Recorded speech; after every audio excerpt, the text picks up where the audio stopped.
जनसंख्या के अनुपात में सबसे बड़ा वर्ग होने के बावजूद ओबीसी को वर्तमान व पूर्व सरकारों ने सत्ता व वोट बैंक के लिए भरपूर उपयोग किया है। वर्तमान में ओबीसी वर्ग को पंचायत व नगरीय निकाय चुनावों में उच्च न्यायालय के आदेशानुसार आरक्षण को लेकर 50% की जो सीमा लगाई, उससे ओबीसी के लिए आरक्षित पदों में आई कमी से समूचा ओबीसी वर्ग अपने आप को ठगा महसूस कर रहा है, जो आक्रोशित है। उच्च न्यायालय में सरकार की ओर से ओबीसी के हक अधिकारों के लिए षड्यंत्र पूर्वक मजबूती से पक्ष नहीं रखने का जिम्मेदार ठहरा रहा है। एक रिपोर्ट के अनुसार उच्च न्यायालय के आदेशानुसार मध्य प्रदेश में त्रिस्तरीय पंचायत चुनाव होते हैं तो प्रदेश में जनपद अध्यक्ष के लिए पूर्व में 56 पद आरक्षित हुआ करते, जो अब घटकर 30 रह जाएंगे। वही जनपद सदस्य के लिए 1280 आरक्षित पदों की जगह अब 771 रह जाएंगे। इसी प्रकार 168 जिला पंचायत सदस्य की जगह अब महज 102 पद ही ओबीसी वर्ग के लिए आरक्षित होंगे।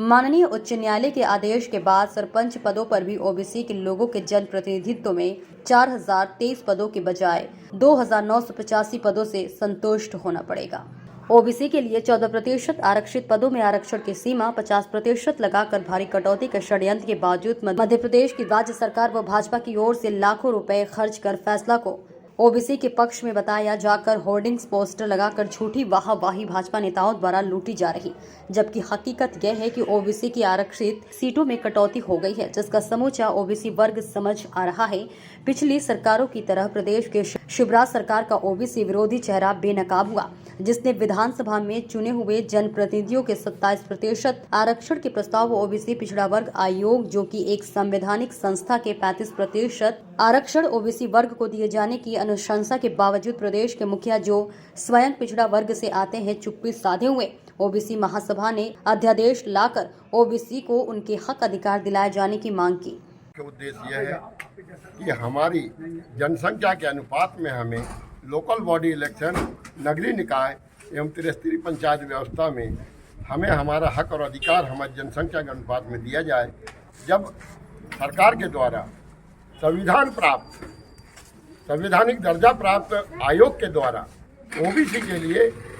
वोटर लिस्ट के आधार पर वार्ड वाइज आंकड़े एकत्रित किए गए, जिसमें 48 से 50% ओबीसी की संख्या वार्ड वार आ रही है, और जब आयोग ने सरकार को 35% ओबीसी को नगरीय निकाय एवं त्रिस्तरीय पंचायती के चुनाव में लोकल बॉडी इलेक्शन में 35% का सुझाव दिया, तो सरकार को उसको स्वीकार करते हुए हमें 35% आरक्षण दिया जाना चाहिए। और अगर सुप्रीम कोर्ट ने अगर 14% दिए, उसमें जो कंडिका दी है, उस कंडिका के आधार पर हमारे जो पिछले 14% के आरक्षण में हमें जो सीट मिलती थी, लगभग उसमें हमको 30% सीटों का नुकसान हो रहा है, जो ओबीसी के साथ घोर अन्याय है। और उनके ये कहना चाहिए कि सीधे कि उनके पीठ पे छुरा भोंकने जैसा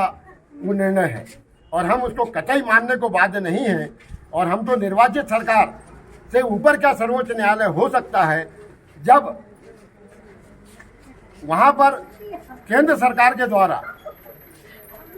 कॉलेजियम सिस्टम हटाने के लिए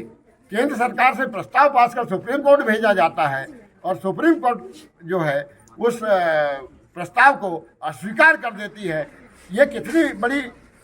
मतलब